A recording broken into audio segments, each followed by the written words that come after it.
This is the international news on Atlantic Television Network. First, the headlines. South Africa seismic elections final results confirms ANC's loss. Israel framework deal accepted, Prime Minister Netanyahu's aide confirms. India road toll charges to experience 3 to 5% hike across the country. Europe, US could face consequences if Moscow's warnings goes ignored. United States, Trump to accept home confinement, jail time after conviction. Australia, potential social housing stuck funding en route, Chris Minns indicates.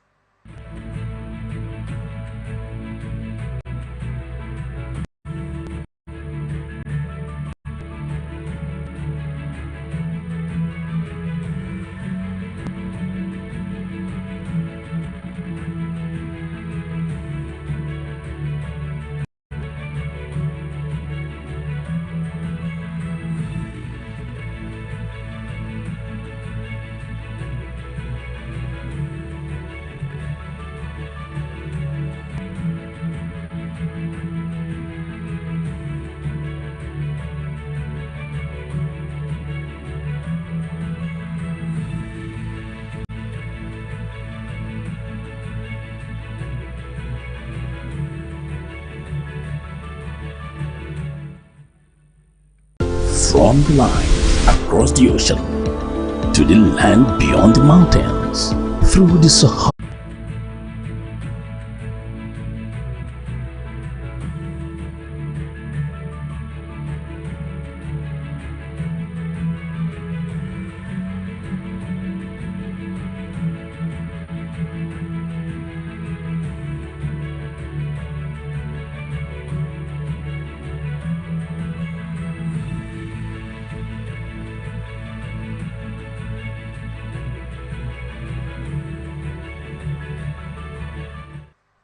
Now the news in details.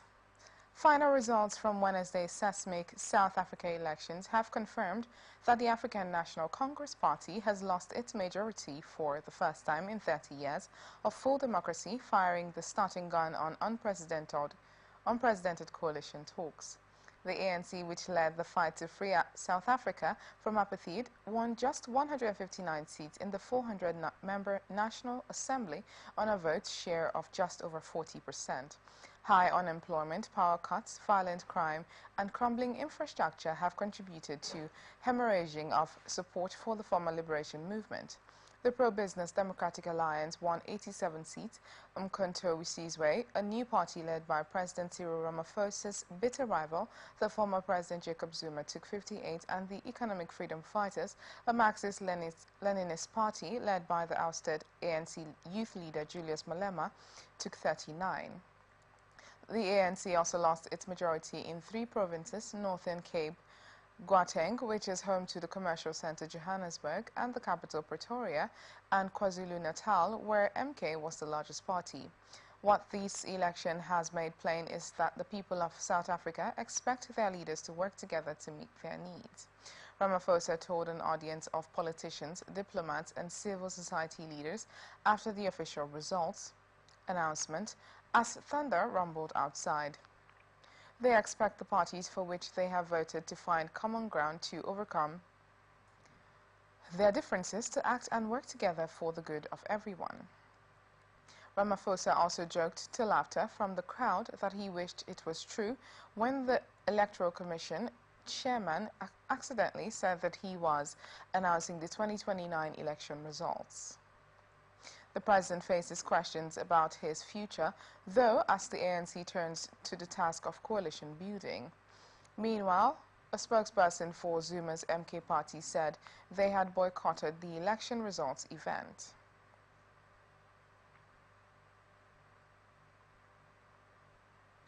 An aide to Prime Minister Benjamin Netanyahu confirmed on Sunday that Israel had accepted a framework deal for winding down the Gaza war, now being advanced by U.S. President Joe Biden, though he described it as flawed and in need of much more work. In an interview, Ofer Falk, chief foreign policy advisor to Netanyahu, said Biden's proposal was a deal we agreed to. It is not a good deal, but we dearly want the hostages released, all of them. There are a lot of details to be worked out, he said. adding that Israeli conditions, including the release of the hostages and the destruction of Hamas as a genocidal terrorist organization, have not changed. Later on Sunday, the U.S. State Department said Secretary of State Antony Blinken held separate phone calls about the proposal with Israeli Defense Minister Yoav Gallant and Benny Gantz, a centrist minister who joined Netanyahu in an emergency coalition. In the call with Gantz, Blinken emphasized that Hamas should take the deal without delay, the department said in a statement. In a separate statement, the State Department said that in the call with Gallant, Blinken commended Israel's readiness to conclude a deal and underscored that the proposal would advance Israel's long-term security interest, including by enabling the possibility of further integration in the region. Biden, whose initial lockstep support for Israel's offensive has given way to open the censure of the operation's high civilian death toll on Friday, aired what he described as a three-phase plan submitted by the Netanyahu government to end the war. The first phase entails a truce and the return of some hostages held by Hamas, after which the sides would negotiate on an open-ended cessation of hostilities for a second phase in which remaining live captives would go free, Biden said. That sequencing appears to imply that Hamas would continue to play a role in incremental arrangements mediated by Egypt and Qatar, a potential clash with Israel's determination to resume the campaign to eliminate the Iranian-backed Islamist group. Israel's defense minister said on Sunday that Israel would not accept Hamas continuing to rule Gaza at any stage during the process to wind down the war, and that it was examining alternatives to the Islamist group. While we conduct our important military actions, the defense establishment is simultaneously assessing a governing alternative to Hamas, Yoav Gallant said in a statement. We will isolate areas, remove Hamas operatives from these areas, and introduce forces that will enable an alternative government to form an alternative that threatens Hamas, Gallant said. He did not elaborate on the possible alternatives. Iran-backed Hamas, which is sworn to Israel's destruction, has ruled the Gaza Strip since 2007, a year after it won parliamentary elections and following a brief civil war with security forces from the Western Pact Palestinian Authority. Israel's war cabinet, of which Gallant is a member, is expected to meet later in the day. Israeli media reported after U.S. President Joe Biden presented a framework deal for winding down the Gaza war. Hamas has provisionally welcomed the initiative, but has given no indication it might step aside or disarm voluntarily.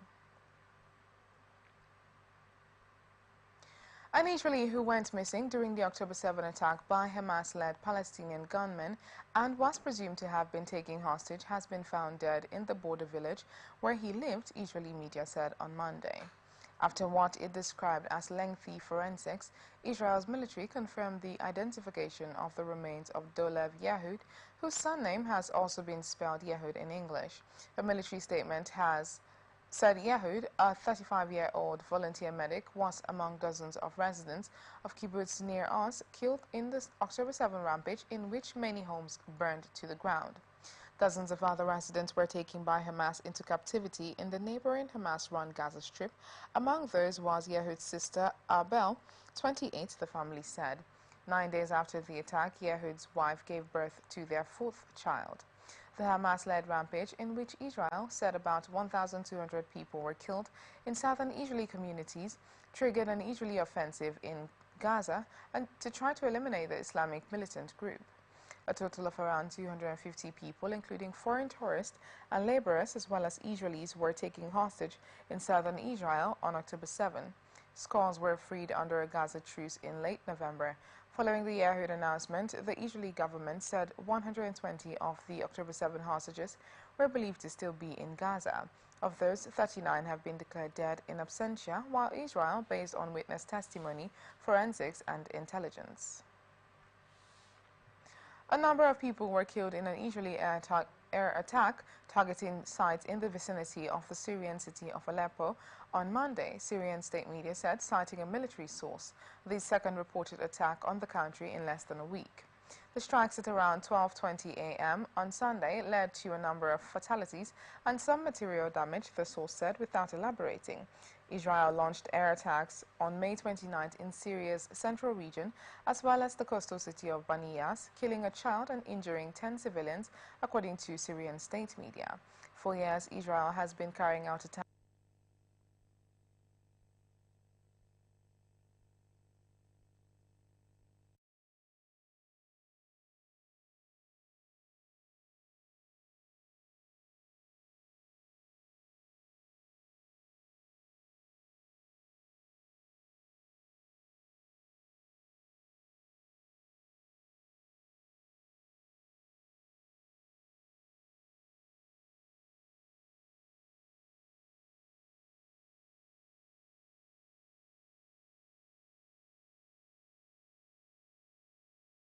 where Tehran's influence has grown since it began supporting President Bashar al-Assad in the civil war that started in 2011.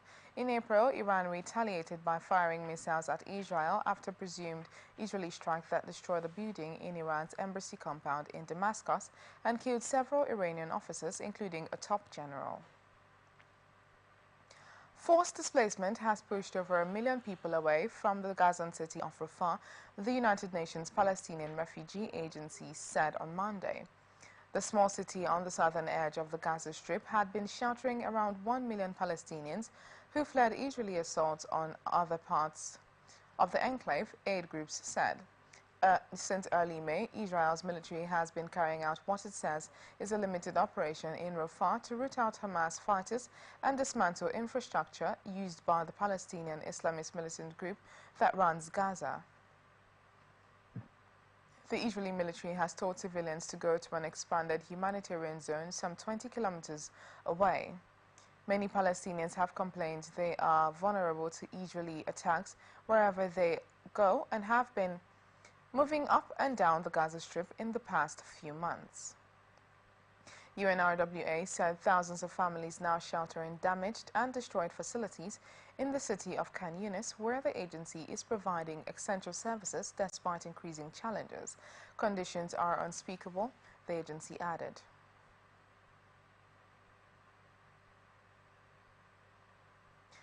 Police detained a pro-Kurdish party mayor in southeast Turkey on Monday over alleged militant links, and he has been replaced by the state governor, the Interior Ministry said, 2 months after the mayor won power in local elections. After previous municipal elections, Turkey detained pro-Kurdish mayors, removing virtually all from their posts to be replaced by state officials over charges of ties to the outlawed Kurdistan Workers' Party. Mehmet Siddiq Akis, mayor of Hakkari province bordering Iran and Iraq, was accused of having a high-level role in the PKK militant group, the ministry said in a statement. A security source said police teams carried out a search at the Hakkari municipal building and kept out members of Akis' pro-Kurdish DEM party, the third largest in Turkey's parliament.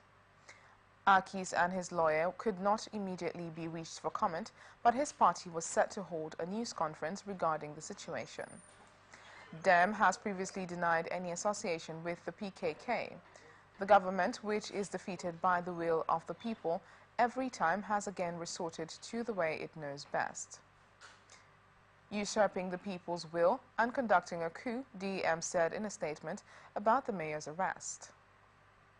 In the March 31st local elections, DEM reaffirmed its regional strength, winning 10 provinces in the mainly Kurdish southeast. Turkish authorities accused DEM and its pro-Kurdish predecessors of ties to the PKK, which is designated a terrorist group by Turkey, the United States and the European Union. North Korea said on Sunday it would stop sending balloons carrying trash over the border to South Korea, but vowed to resume the practice if anti-North Korean leaflets are flowing from the south. South Korea has had enough experience of how unpleasant it is and how much effort it takes to collect trash after North Korea sent 15 tons of it using 3,500.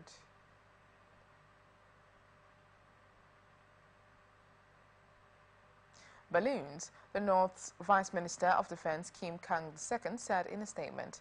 South Korea said it would take unendurable measures against North Korea for sending the trash balloons over the border, which could include blaring propaganda from loudspeakers directed at the North. The announcement from President Yoon Suk-yeol's office followed a meeting of his National Security Council on a response to what Seoul said were more than 700 balloons carrying trash that Pyongyang sent over the heavily fortified border to annoy its neighbor. The council condemned the balloons and simultaneous GPS jamming as an irrational act of provocation. Seoul did not rule out resuming the loudspeaker blast, which it stopped in 2018 after a summit with North Korean leader Kim Jong-un, a senior official at Yoon's office told reporters.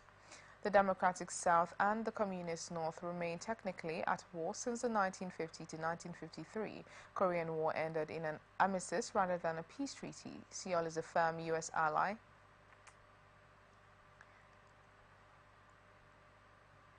whose sophisticated military regularly holds drills with the U.S., while Pyongyang is developing missile and nuclear technology that Seoul and Washington say violates UN resolutions.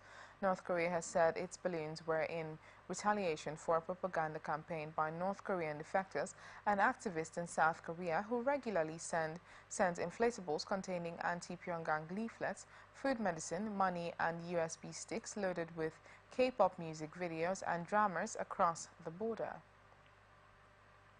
The North Korean balloons carrying garbage such as cigarette butts, clothes, paper waste, and plastic were found across the capital Seoul from 8 p.m. on Saturday to 1 p.m. on Sunday. South Korea's Joint Chiefs of Staff said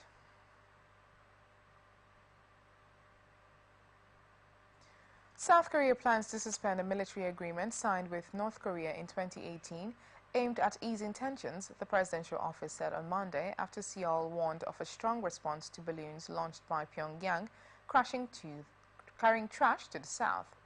North Korea has launched hundreds of balloons carried by winds across the border that dropped trash throughout South Korea, which called it a provocation and rejected Pyongyang's claim it was done to inconvenience its neighbors. The National Security Council said it would raise the plan to suspend the entirety of the military agreement for approval by the cabinet at a meeting on Tuesday. Suspending the agreement will pave the way for the South to conduct training near the military border and take sufficient and immediate measures in response to South Korea's provocation, the Council said in a statement. It did not elaborate what those measures may be. The pact, which was the most substantive deal to come out in months of historic summit meetings between the two Koreas in 2018, had been all but scrapped when Pyongyang declared last year it was no longer bound by it.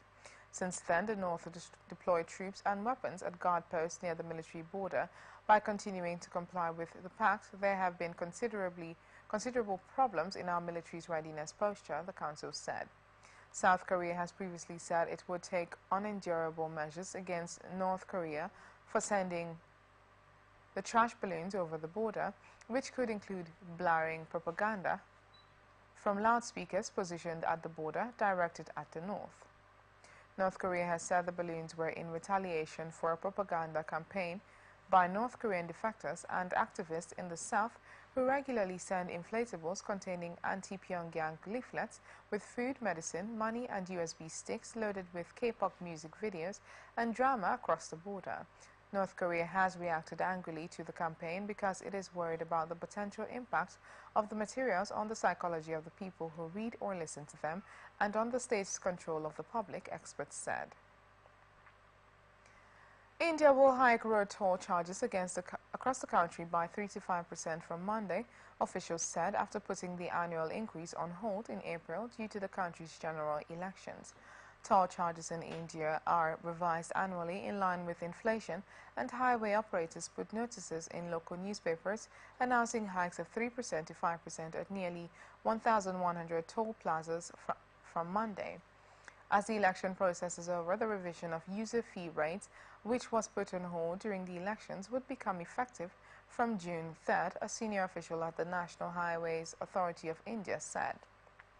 The official said hikes in toll charges and taxation on fuel products help pay for the expansion of national highways, but opposition parties and many motorists criticized the annual rise in charges, saying they increase transport costs of essential commodities and burden commuters. High operators like IRB infrastructure developers, Ashok Buildcon Limited, will benefit from toll increases. India has invested billions of dollars over the last decade to expand the national highways with a total length of about 146,000 kilometers, the second largest global road network. Toll collections jumped to more than 540 billion rupees in the 2022-23 fiscal year from 252 billion in 2018 and 2019, helped by a rise in road traffic as well as increases in the number of toll plazas and charges. Indian Prime Minister Narendra Modi's Bharatiya Janata Party-led alliance is projected to win a big majority in the general election that concluded on Saturday, suggesting it would do better than expected by most analysts. Most exit polls projected the ruling National Democratic Alliance could win a two-thirds majority in the 543-member lower house of parliament, where 272 is needed for a simple majority. A two-thirds majority will allow the government to usher in far-reaching amendments in the constitution. A summary of 5 major exit polls projected the NDA could win between 353 and 401 seats, a number that is likely to boost financial markets when they reopen on Monday. The NDA won 353 seats in the 2019 general elections, of which BJP accounted for 303. 3 of the 5 polls projected BJP alone could win more than the 303 it won in 2019. The opposition India alliance, led by Rahul Gandhi's Congress Party, was projected to win between 125 and 182 seats. Exit polls, which are conducted by polling agencies, have a patchy record in India, as they have often got the outcome wrong, with analysts saying it is a challenge to get them right in the large and diverse country. In his first comments after voting ended, Modi claimed victory without referring to the exit polls.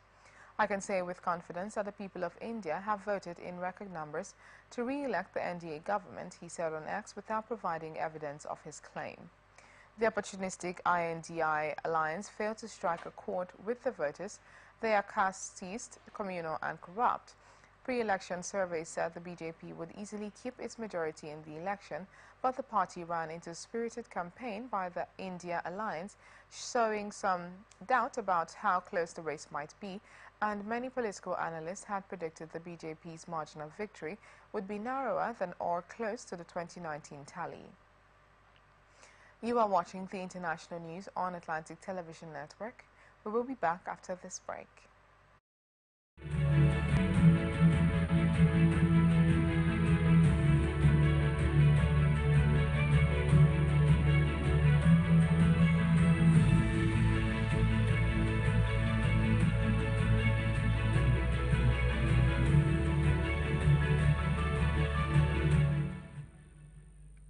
From the line across the ocean to the land beyond the mountains, through the Sahara, we bring on-the-spot news, live analysis, expert discussions on trending stories in politics, business, socio-economy, sports, and documentaries.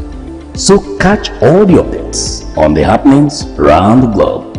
Stay focused on the fact today, only on ATN.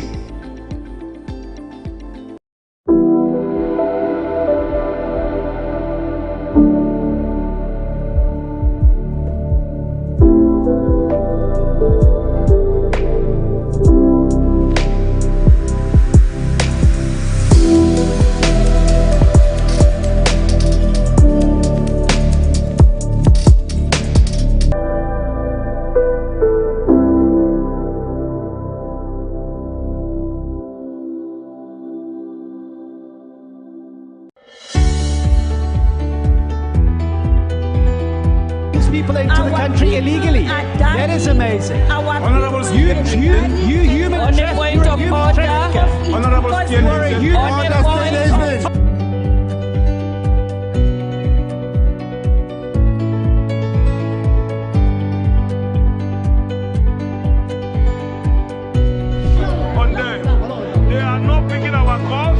is on the path towards full integration. So no agreement with the EU, but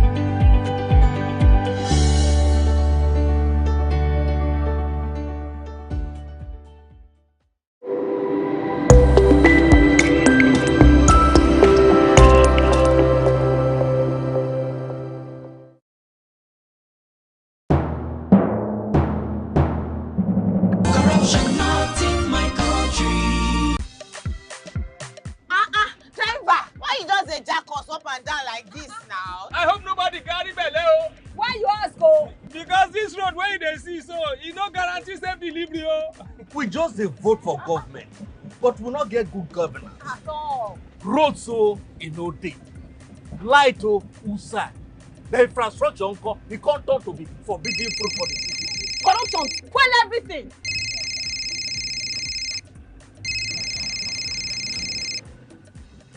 Hello? Hello, madam. Good afternoon. Good afternoon. My name is Mrs. Ayeni. I am calling from the Ministry of Humanitarian Affairs. Okay. Okay, I've been expecting your call. Madam, remove this your phone from loudspeaker. No vex, now my phone be like that. Hello? Are you there? I hear, I'm hearing you. Yes. We saw a copy of your invoice for computers, printers, and laptops. Yes. Are you working on them now? Ma, the prices you quoted are way too high now. Madam, sorry, please don't call. We found the laptop you said is 1.8 million naira for 600,000 naira. Hello? Now my body network there. I can't hear you. Network is bad. Madam, we can hear you. Continue. Hello, I can't hear you. We call you back. That behavior not good now. Madam, now this kind behavior they kill our country. You suppose do things differently, make Nigeria for better. This message is brought to you by the Akin Fadayi Foundation, the MacArthur Foundation, and with broadcast support from Atlantic Television Network.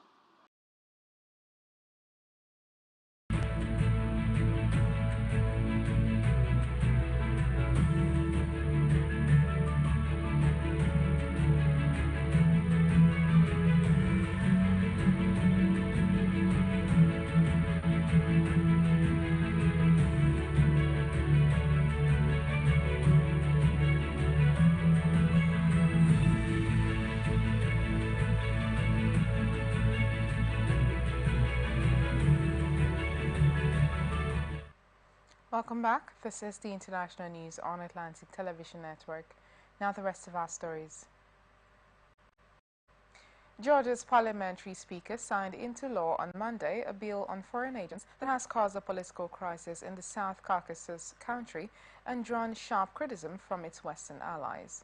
The dispute around the law is a test of whether Georgia, for 3 decades among the more pro-Western of the Soviet Union's successor states, will maintain its Western orientation or move closer to Russia.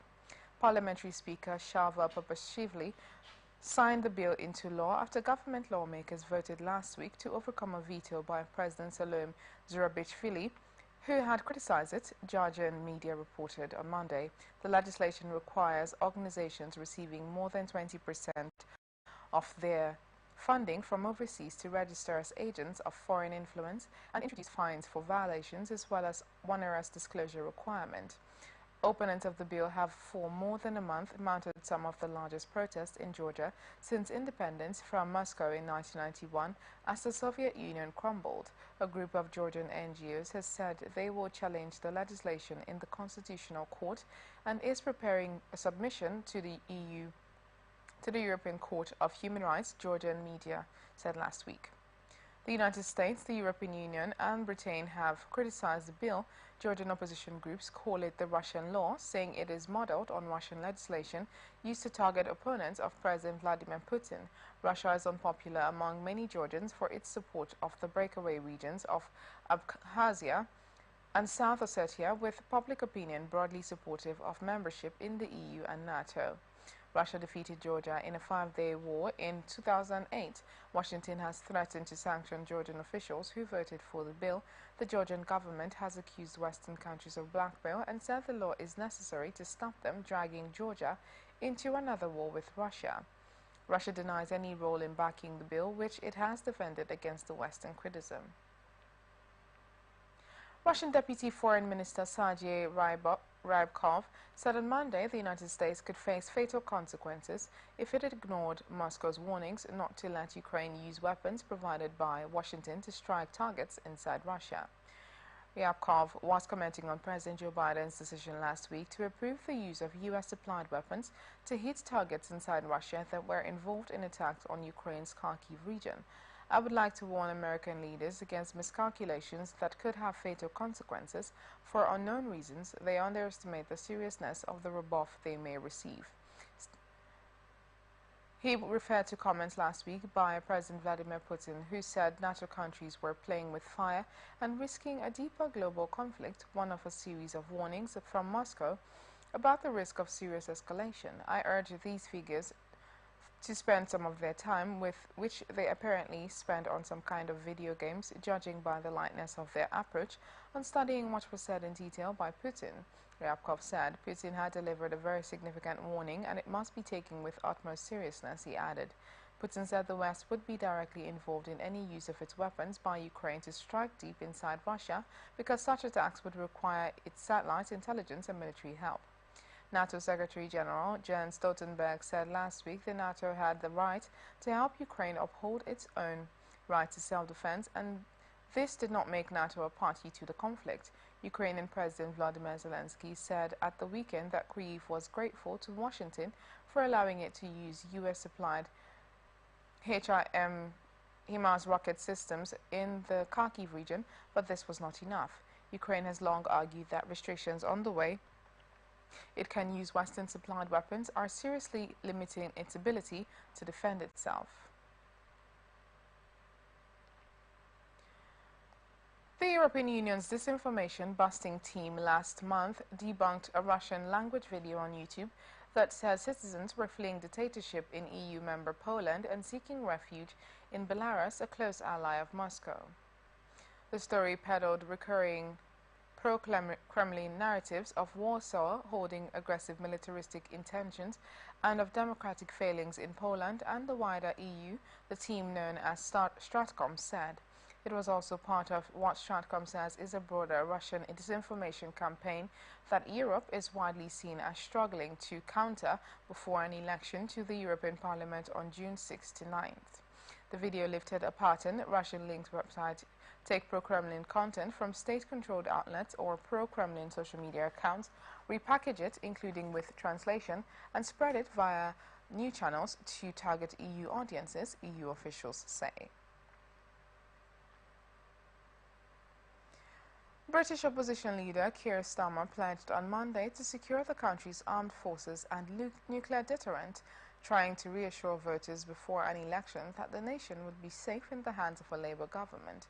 Describing Labour as the party of national security, Starmer turned his campaign focus to defence, seen as a weak spot for Britain's main opposition party under his predecessor Jeremy Corbyn, a long-time supporter of nuclear disarmament.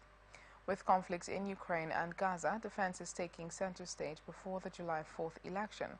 Prime Minister Rishi Sunak said last month that only his Conservative Party could keep voters safe in an increasingly dangerous world. Standing in front of 14 former military Labour candidates, Starmer told an audience, "The people of Britain need to know that their leaders will keep them safe, and we will. This Labour Party is totally committed to the security of our nation, to our armed forces, and importantly, to our nuclear deterrent."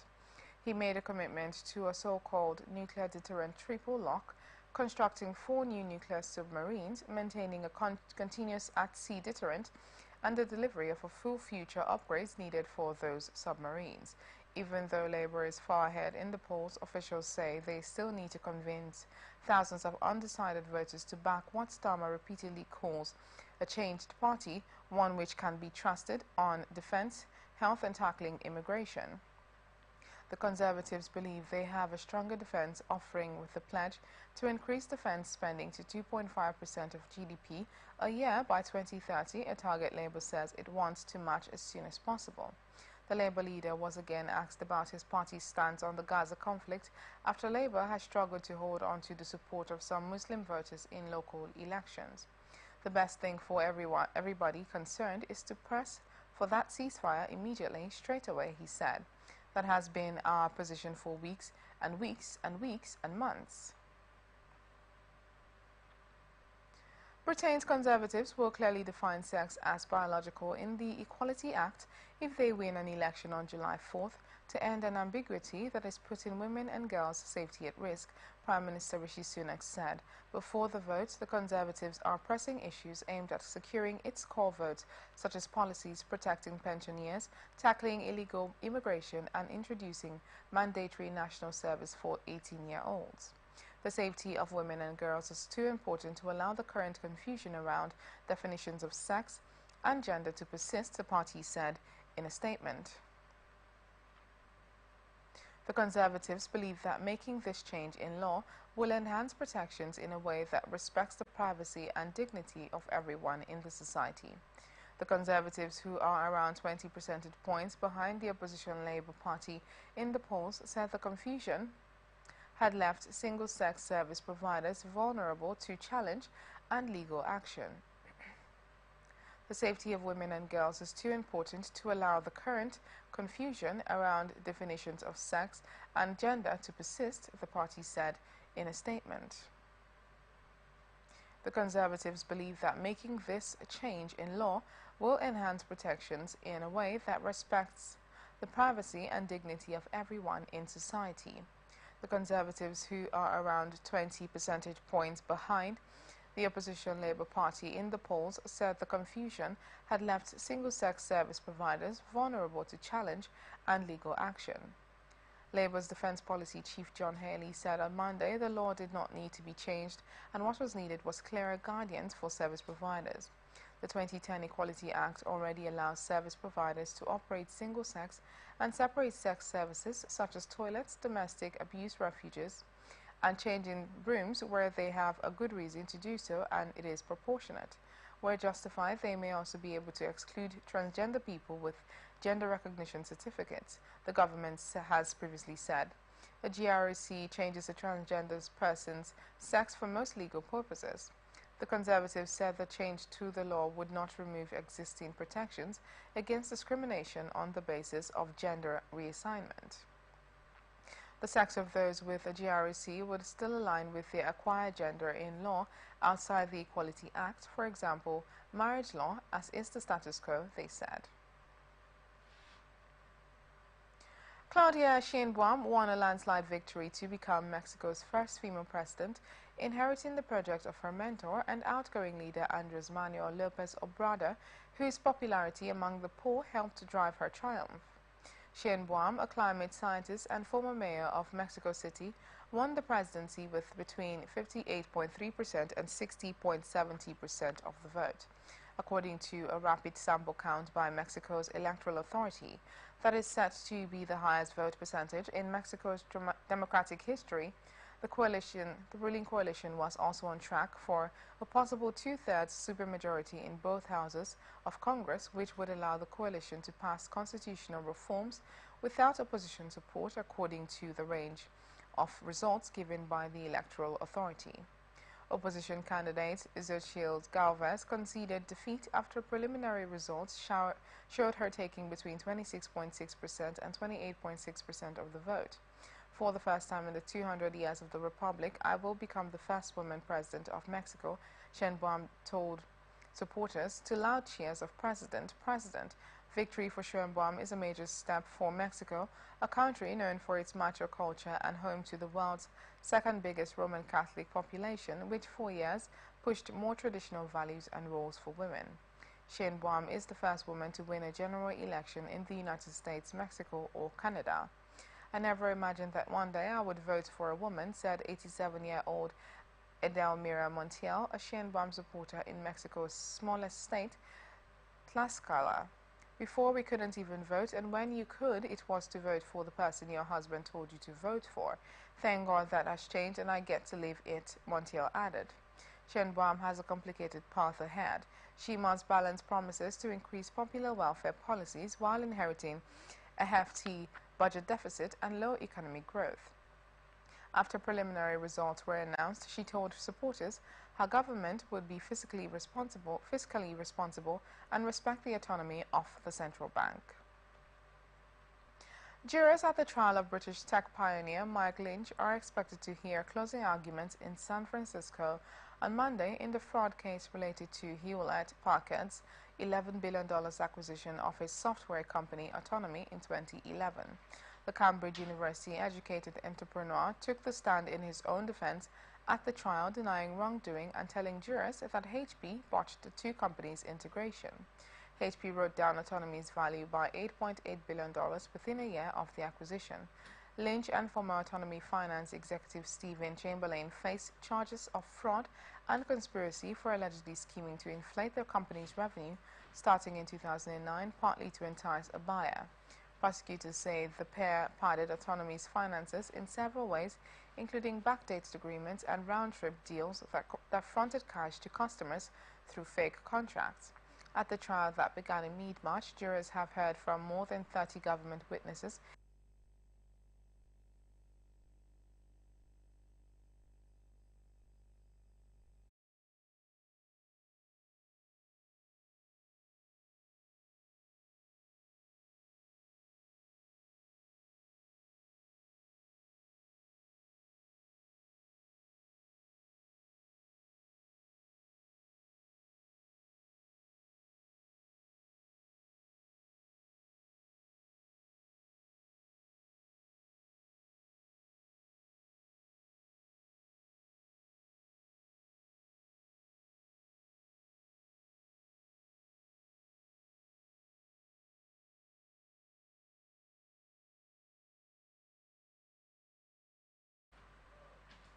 who was fired weeks after the Autonomy deal was announced.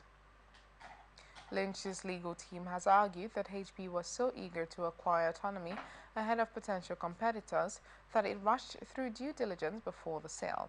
On the stand, Lynch said he had been forced on tech issues and entrusted money matters and the accounting decisions at issue to Sushovan Hussain, Autonomy's then chief financial officer.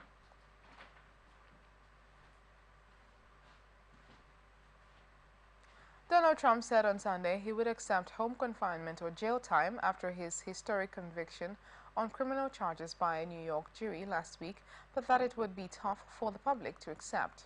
Trump is scheduled to be sentenced on July 11th, 4 days before Republicans gather to formally choose their presidential nominee to face Democratic President Joe Biden in November's election. Prison time is rare for people convicted in New York State of felony falsification of business records, the charge Trump, the Republican presidential candidate, faced at his trial. The maximum sentence for such a charge is 4 years imprisonment. "I'm not sure the public would stand for it," the former president told Fox, a potential prison sentence. "I think it would be tough for the public to take. You know, at a certain point, there's a breaking point." Trump has vowed to appeal his conviction by the New York jury, which found him guilty of 34 felony counts over falsifying documents to cover up a payment to silence a porn star ahead of a 2016 election. To succeed on appeal, Trump 77 must demonstrate that Justice Juan Merchan made significant errors overseeing the trial. His lawyers have said they expect to take the case to the Supreme Court on Sunday. On Sunday, Trump, who tried to disqualify Merchan from the case, repeated allegations of bias by the judge and the district attorney who prosecuted the case. The United States Supreme Court must decide, Trump wrote on social media. Trump plans to appeal after his July 11 sentencing date, his lawyers say. If an appeal in New York State courts proves unsuccessful, he could appeal to the Supreme Court.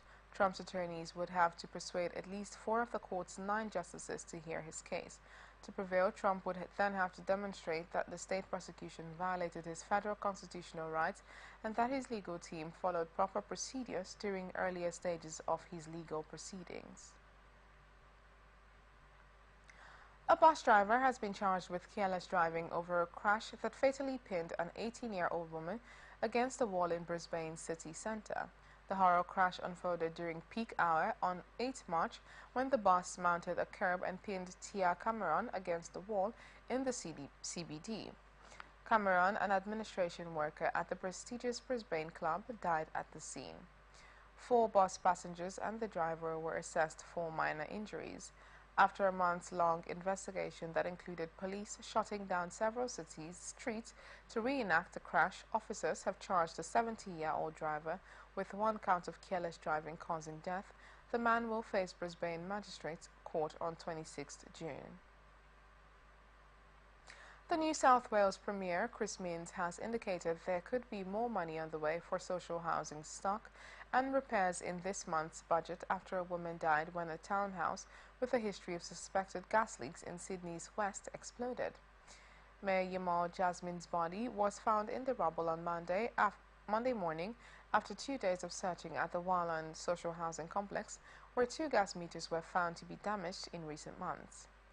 The Housing Minister, Rose Jackson, has vowed to closely monitor the department investigation into the incident after being made aware of reports that residents living in the townhouse complex had raised the issue of the smell of gas within the last 12 months.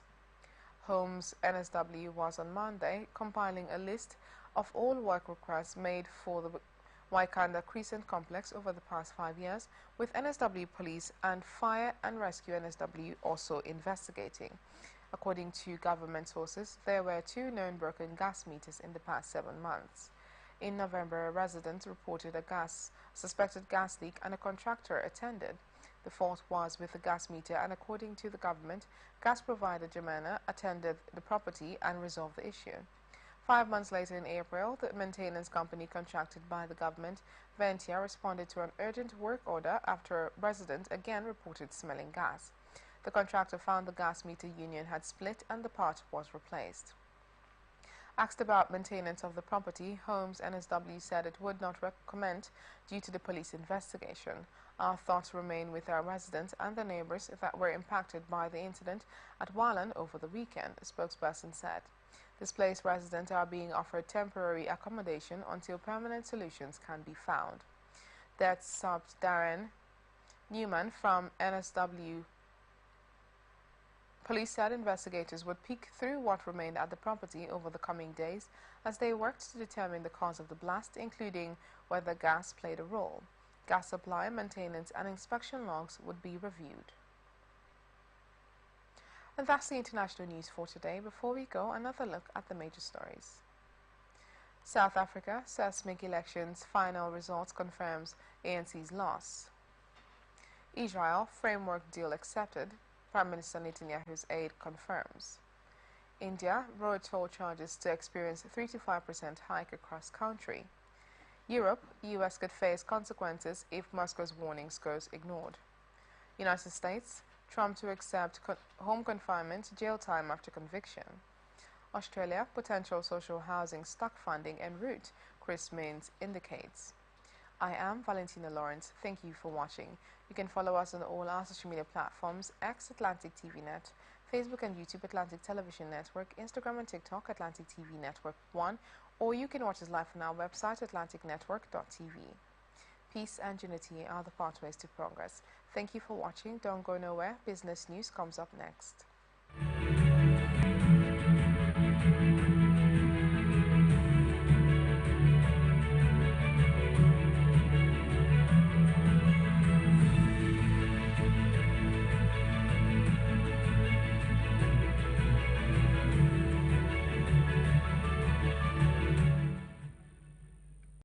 From the line across the ocean to the land beyond the mountains, through the Sahara, we bring on-the-spot news, live analysis, expert discussions on trending stories in politics, business, socio-economy, sports, and documentaries.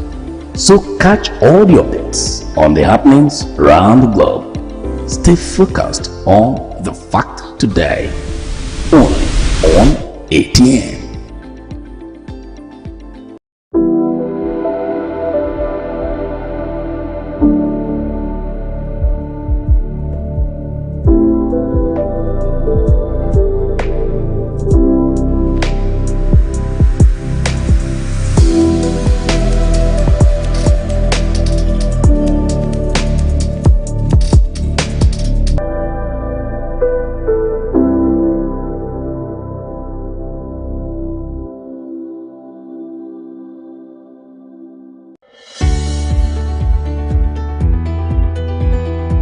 People into the country illegally. That is amazing.